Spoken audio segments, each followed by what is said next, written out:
ಅದ್ದೂರಿಯಾಗಿ ಜರುಗಿದ ಬನಶಂಕರಿ ದೇವಿ ರಥೋತ್ಸವ ಹಾಗೂ ಪಲ್ಲಕ್ಕಿ ಮೆರವಣಿಗೆ.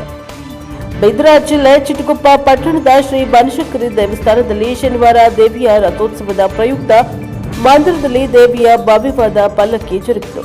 ಪಲ್ಲಕ್ಕಿ ಹಾಗೂ ರಥೋತ್ಸವದಲ್ಲಿ ಸಾವಿರಾರು ಭಕ್ತರು ಪಾಲ್ಗೊಂಡಿದ್ದರು. ಪಲ್ಲಕ್ಕಿ ಹಾಗೂ ರಥೋತ್ಸವ ಅದ್ದೂರಿಯಾಗಿ ನಡೆಯಿತು. ರಥೋತ್ಸವದ ಪ್ರಯುಕ್ತ ಮಂದಿರದಲ್ಲಿ ಕಳೆದ ಒಂದು ವಾರದಿಂದ ವಿಶೇಷ ಮಹಾಭಿಷೇಕ, ಪ್ರವಚನ ಕಾರ್ಯಕ್ರಮ, ಕುಂಕುಮಾರ್ಚನೆ ಕಾರ್ಯಕ್ರಮ, ಪ್ರತಿಭಾ ಪುರಸ್ಕಾರ ಸೇರಿದಂತೆ ವಿವಿಧ ಸಾಂಸ್ಕೃತಿಕ ಮತ್ತು ಧಾರ್ಮಿಕ ಕಾರ್ಯಕ್ರಮಗಳು ಜರುಗಿದವು. ಪಟ್ಟಣವಲ್ಲದೆ ಹೊರ ರಾಜ್ಯದ ನೂರಾರು ಭಕ್ತರು ಪಲ್ಲಕ್ಕಿ ಹಾಗೂ ರಥೋತ್ಸವದಲ್ಲಿ ಪಾಲ್ಗೊಂಡಿದ್ದರು.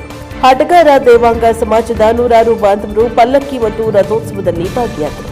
Bureau report Shrimantrao Inchura NKS TV4 Bidar.